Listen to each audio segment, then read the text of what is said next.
Hey everybody. Last video I left off, I replaced this little bit of spot here where it was rusted out. You can see I uncovered a little bit more down there, so I'll weld in a piece there.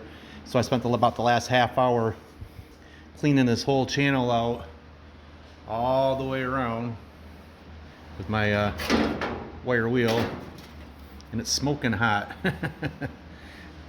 It's Makita. Tell you what, I've had better luck with the $10 Harbor Freight ones than I have this thing. This thing gets hot, and I should pick up another one. You can't even touch the thing hardly. But so from here on, see, I'll probably do all this next. Got a little bitty hole there. I think I can weld it off from the back side. It'll be thicker that way. It won't grind off as much. And we'll see how it goes. Okay, now I got all the little rust spots cut out, squared up, cleaned up. I'm just ready to make little patch panels and start welding them in. My big fear was these little studs and how to replace them, but while I was eating lunch, I went on YouTube and looked up, see what other people were doing, and didn't look too bad. I think I can figure that. Well, I got all the little pieces all welded in. Turned out okay. This side will probably have to have just a little bit of filler in here, especially where all the lead was, and then just a little bit in here. Other than that, it fits pretty close. This side was a real pain in the butt, but I have the molding and I put it on here and it fit in pretty close. And then this side just have to be smoothed out just a little bit, but I'm okay with it. It was pretty challenging actually. I think it was easier putting the quarter panel on than that. See it all the way down, all done.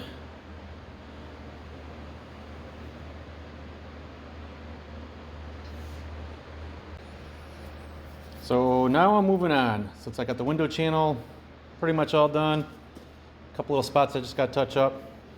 I'm kind of tired of working on it, so I need to work on the back quarter. These quarters aren't like factory ones, so this back end isn't going to be quite like the original. The original one is right here. You can see it has this recess for the bumper that goes in, and it's all formed in. Mine, this goes all the way just flat back there, which I'm going to get a fiberglass rear bumper for it. So if it comes around and touches the outer quarter panel right here, I'll just trim the back bumper in as it wraps around to clear that. And then to close these up, thinking, whoops, I'm gonna weld the panel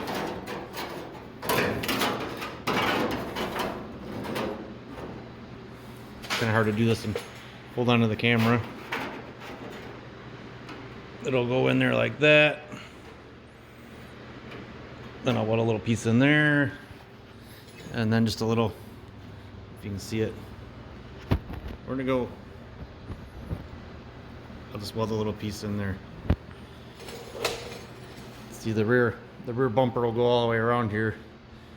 You'll never see any of that. And to try to duplicate the original one, I think it's beyond my skills. So I'm just gonna do this. Well, I'll also have to put a little piece in here. That's my plan. There, I made the little panels. Got it all tacked in. The little one up there. Got the little one right there. The little one right there. I don't know if I'm gonna weld them all in or spread some seam sealer across all of it and call it good. It's non-structural, so. I also had to finish up the trunk drop-off that goes down to the quarter panel, and I made a new panel today. My metal wasn't quite long enough, so I had to add just a little piece on the end. Then this will fit up.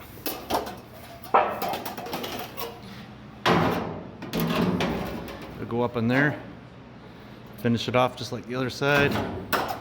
Finish up that end like the other side, and then the quarters back end of the car will be done. There, I got everything all tacked in. Oop. Got the end plate back on like the other side. Got the trunk drop off in.